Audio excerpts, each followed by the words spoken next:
When you manage procurement for multiple facilities, every order matters. But when it's for a hospital system, they matter even more.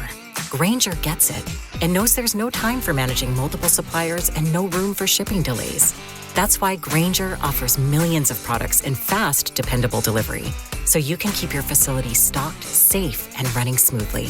Call 1-800-GRAINGER, click Grainger.com, or just stop by. Grainger, for the ones who get it done. Ladies and gentlemen, thank you for listening, downloading, and subscribing to the latest edition of the 12 Kyle podcast. I'm 12 Kyle. Check this out. On this podcast, we're actually going to talk about how to make a podcast. What got me to thinking about doing this was I've been asked quite a few times over the past few months, and it's a question that I get asked often. How do you start a podcast? And when I get asked that question, I'm always interested and always willing to, give my 12 cents as to how you actually get started. Honestly, it's not very hard to do. I have been doing this podcast at the time of this recording. I'm coming up on 4 years. It doesn't feel like that, but I'm coming up on 4 years. And prior to doing this podcast for 4 years, I had an internet radio show called the 12 Radio Show, and I had that for 5 years. So I've been doing this type of thing for almost 10 years now, which is bugged out because it really doesn't feel like it's been that long. But I think there's a couple of things that you want to do when it comes to starting a podcast. The first thing that you want to do is answer this question. Why am I making a podcast? Why do I want to do a podcast? And the reason being is that some people get into podcasting for different reasons. Some people get into it because they think it's fun or they think that it will be fun. Others get into it because they see it as an avenue to spark change. Others see it as an avenue where they can potentially make some money. And to be honest, you can do all three. But I think that question is important because you want to make sure that you're doing it for a specific reason or specific reasons. That way, when you get frustrated, you can always remind yourself, well, this is why I'm doing it. And I've seen, more than a few podcasts start off really, really strong and then kind of fade away because they were, I guess for a lack of a better terms, they weren't getting the listens that they thought that they should be getting. And they became frustrated with it. And that's understandable. But I think what happens is that if you get into it thinking that, okay, well, I'm going to get, 50,000 people to listen. 50,000 people aren't going to listen to your first 10 podcasts. I'm just going to, unless you're a celebrity or someone who has an already well-established platform, it's probably not going to happen. For Joe Schmo like me and you, probably not going to happen. But I've seen people get frustrated and leave the game really because they just weren't getting the results. I get it, but I think sometimes you have to ask yourself, why are you doing it? And I think if you have a specific reason or reasons as to why you're doing it, it makes it that much easier. For me, like I said, I had a radio show and I transitioned that into the podcast. And this has always just been fun. It's been a labor of love. So it's not like it's something that, I'm not using this podcast to feed my wife and kids. So there's that element of it. But, would I want to have the platform and the podcast on a major level or something like that? Like if it was on TV or something, of course that'd be dope, but it's not something that I'm, holding my breath on. And another question you have to ask yourself as well, who is your audience? That can be a difficult question to answer because your audience may or may not change. If you use different sites, they will give you, and I'll give you Spotify, for example. Spotify will give you some data and some information as to the demographics of your listeners. So you can find out if it's male, female. They also give you their age range as far as the demographics are concerned. So you have a little bit of information to go off of. And then there are other sites like SoundCloud, which will actually tell you where people are listening to your podcast at. So like for me, for example, I didn't know that people in Australia listen to my podcast. I don't know anybody in Australia. I've never been to Australia, but according to SoundCloud, I'm pretty popular over there. And what I mean by popular is there's like 30 people that listen in Australia, and they listen on a consistent basis. And again, I don't know who in Australia is listening to this podcast, but if you're listening in Australia, shout out to you. What's up? What's good? Hit me up. Hit me up and say what's up. But yeah, so I don't know. I know the basic demographics of the people that listen to this podcast, but for the most part, I don't know who all's listening. And I think really to some degree, there's a beauty in the podcasting because when you create something and you put it out for the consumption of everyone, you have no idea who's going to listen. So you want your podcast to just be dope. And I think for me, just on a personal note, that's always been my goal, just to create dope shit. And at the end of the day, that's all that I really, really care about. I've never put out a podcast that I didn't feel wasn't dope. Now, I will say I have recorded some that I didn't think was dope and I never released them. That happens, not often, but it's happened to me from time to time. And it's just a personal thing. I'm kind of anal about stuff like that. But always constantly ask yourself, who's your audience? And then, you want to make sure that you're kind of catering to your audience. Personally, I think I cater to my audience, but I never go into recording a podcast saying, okay, well, this one's going to have this many hits because this is, this topic. I know generally speaking, if I'm talking about music, that's going to have a certain number of listens. If I'm talking about relationships, that's going to have a certain number of listens. But I don't really, at least just on a personal note, I don't record for that. I do these because of this is whatever I want to talk about when I sit down in my house and record. That's it. I just try to keep it simple. But some people have, target topics that they want to talk about, and and it works for them. Speaking of, that's another thing that's very important. What are going to be your topics? I think that's a very important question to ask that we all have to answer. What are you going to talk about? And with whom will you talk about it? That's big because your subject matter is going to vary, obviously, from week to week. On this podcast, as you can tell, I talk about everything. I will literally be in traffic and I'll jot something down or send a note to myself or email to myself and say, hey, you can talk about this topic. Or I'll read something online and I'll send myself an email saying, okay, well, hey, I can talk about this topic. It's just stuff, whatever I want to talk about. So I don't have a particular, so I'm all over the place. So honestly, one week you might hear me talking about hip hop, and the next week you might hear me talking about dating. And, the person that listens to me talk about hip hop may not want to hear me talk about dating. So they may or may not tune into that, or vice versa. So it just depends. But a lot of podcasts have the format of where they talk about current events. Personally, it doesn't work for me because I'm going to be honest. I really don't care about current events. I care, but I don't care to talk about them. And the reason being is that, like, if I'm listening to, let's say, my 3 favorite podcasts, are talking about current events, by the time I listen to them, and then I listen to some of the bigger podcasts, talk about current events, I ain't got shit to say after after that. I'm pretty much tapped out.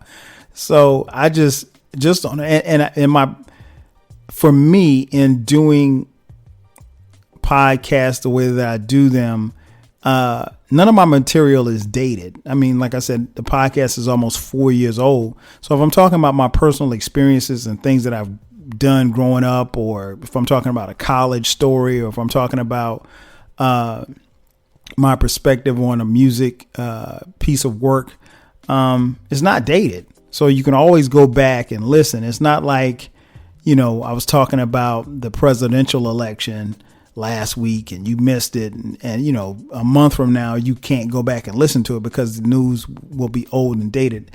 I specifically don't do that type of thing. And it's no knock to those that do. It doesn't work for me. But you have to figure out what you're going to talk about and with whom you will talk about it. And what I mean by with whom is that you have to figure out is, are you going to have guest hosts?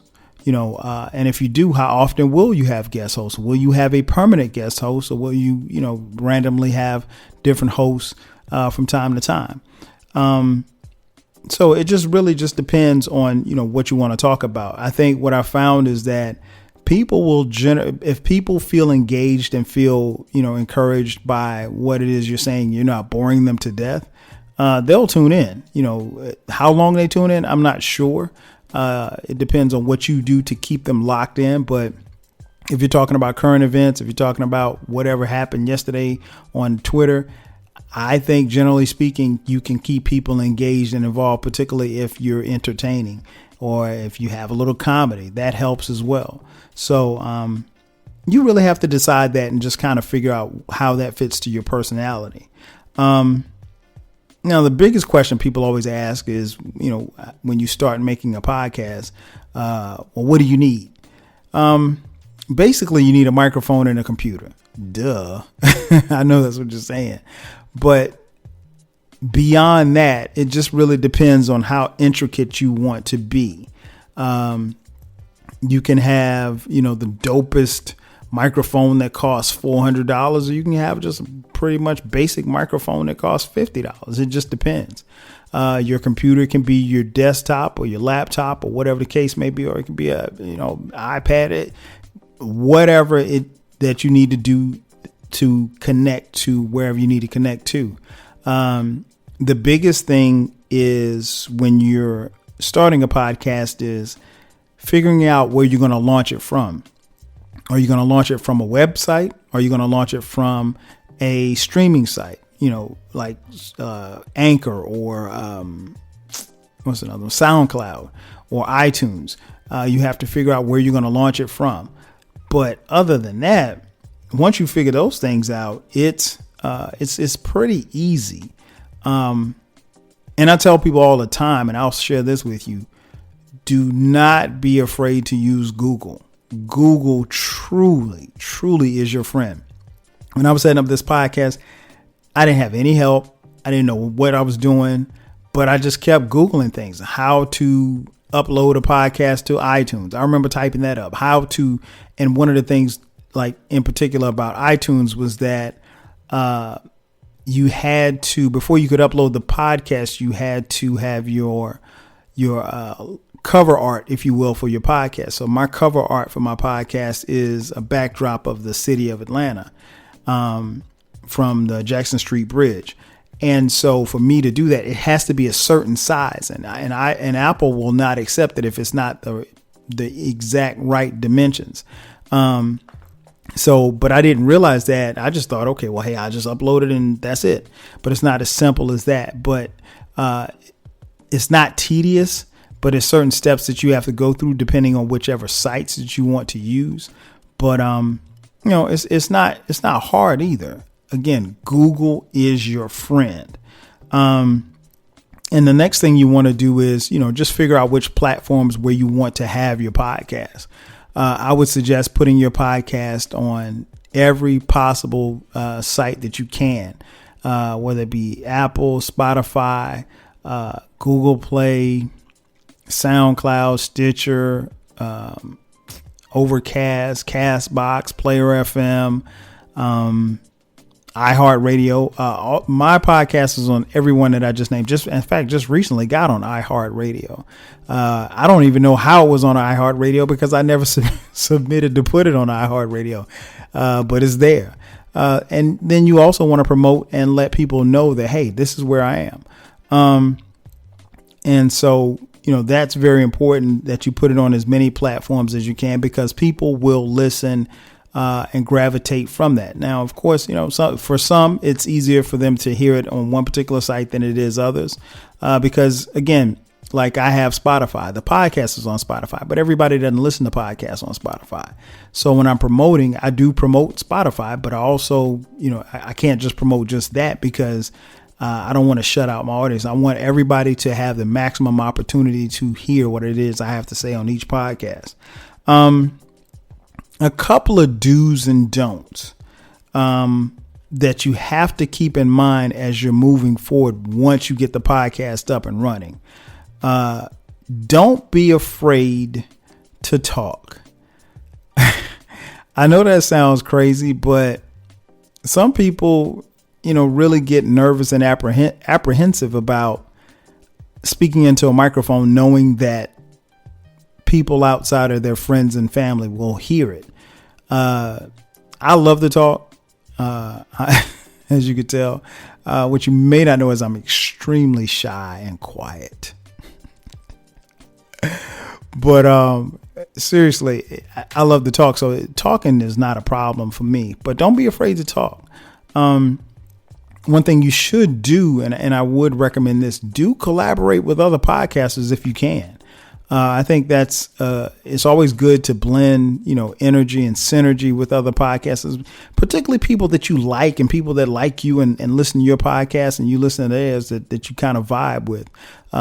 If you've been following this podcast, I will have on people here from time to time, other fellow podcasters, and I've got more coming that I vibe with, and I love having them on my podcast. And there's a couple of people out there that listen that I haven't had them on the podcast yet, but I will going forward, just because, I kick it with them like that. Don't be afraid to promote your podcast. I was telling someone once before that when you promote your podcast, also don't be upset if people close to you don't hear it.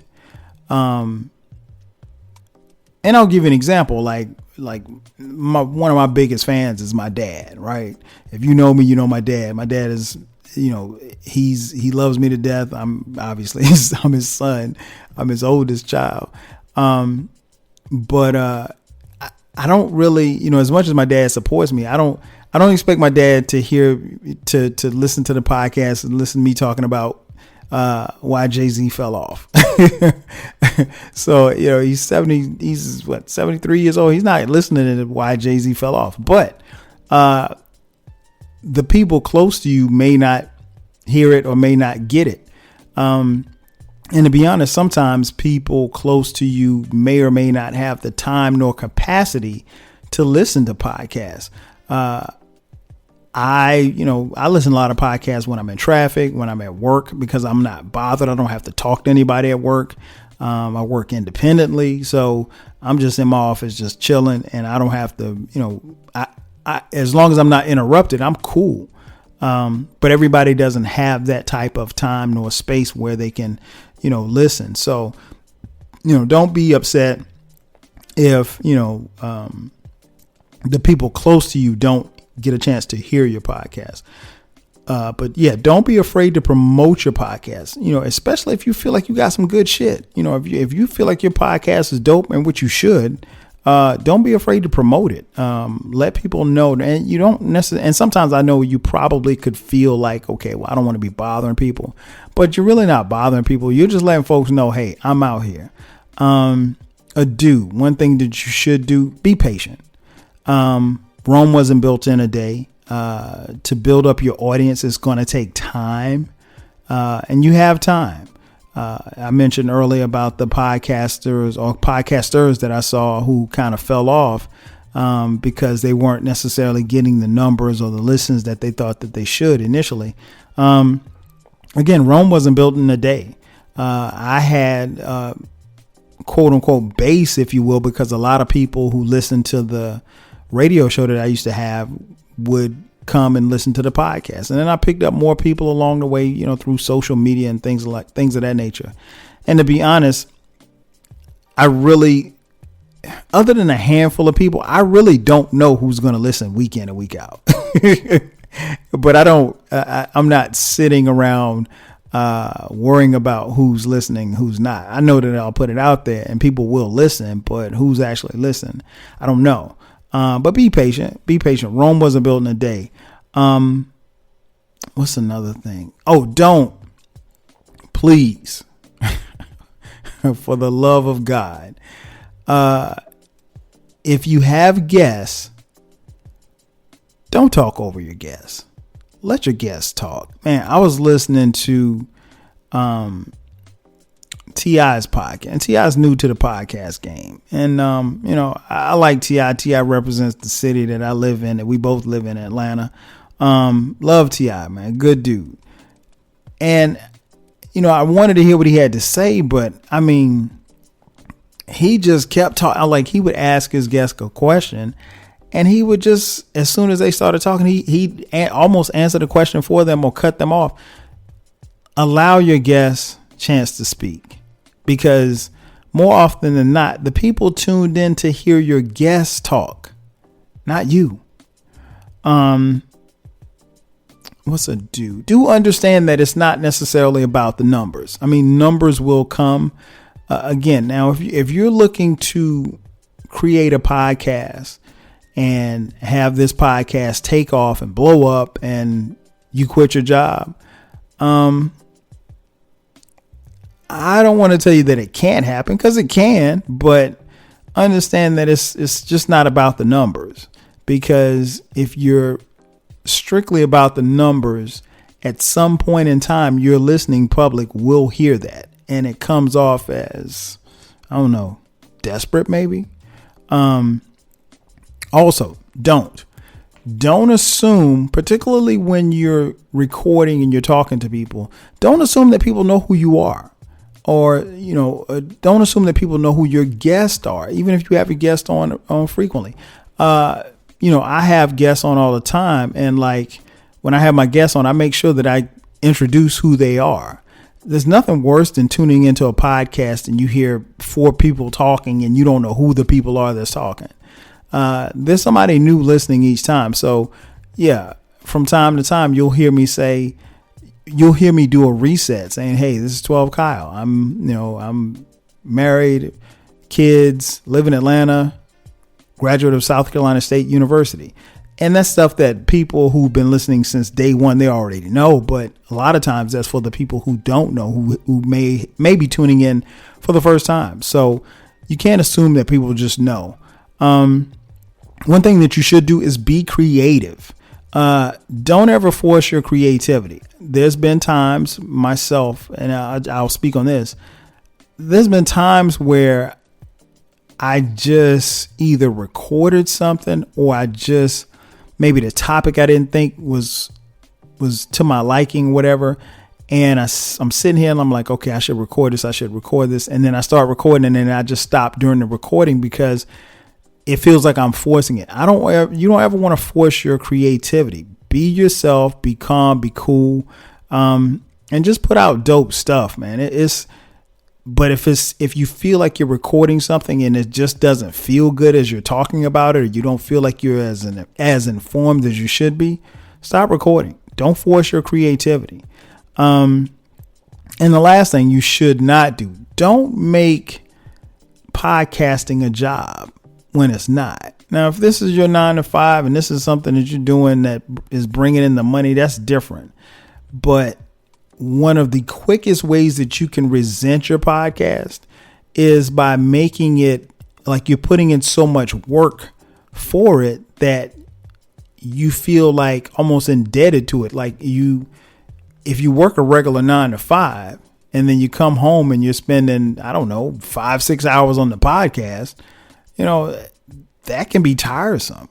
So, and I'm not saying that that there's a set amount of time that you should use for your podcast, because time factors differently. I'm able to record, on the weekends. I'm able to record at night, once family goes to sleep. Sometimes I try not to interrupt my family's time, but also when I'm having co-host on, I try to schedule my interviews out because I'm very respectful of other people's time as well. So, but you don't want to make it a job. You don't want to make it feel like, oh, here I gotta go record this podcast. When it feels like that, it's time to stop. It's just, it's not good for you, and it's not good for your mental health either. But, yeah, that's about it. Keep these things in mind. And, if you're ever thinking about, starting a podcast, I think I've pretty much laid out the blueprint on how you should do it. The rest really is up to you. Ladies and gentlemen, that's going to do it for me. Thanks again for checking out the latest edition of the 12 Kyle podcast. I'm your boy 12 Kyle. I'll catch you guys next time. 5,000. When you manage procurement for multiple facilities, every order matters. But when it's for a hospital system, they matter even more. Grainger gets it and knows there's no time for managing multiple suppliers and no room for shipping delays. That's why Grainger offers millions of products in fast, dependable delivery, so you can keep your facility stocked, safe, and running smoothly. Call 1-800-GRAINGER, click Grainger.com, or just stop by. Grainger, for the ones who get it done. Hey, sweetie, your mother showed me this Carvana thing for selling the car. I'm going to give it a try. Wish me luck. Me again. I put in the license plate. It gave me an offer. Unbelievable. Okay, I accepted the offer. They're picking it up Tuesday from the driveway. I haven't even left my chair. It's done. The car is gone. I'm holding a check. Anyway, Carvana, give it a whirl. Love ya. So good, you'll want to leave a voicemail about it. Sell your car today on Carvana. Pickup fees may apply.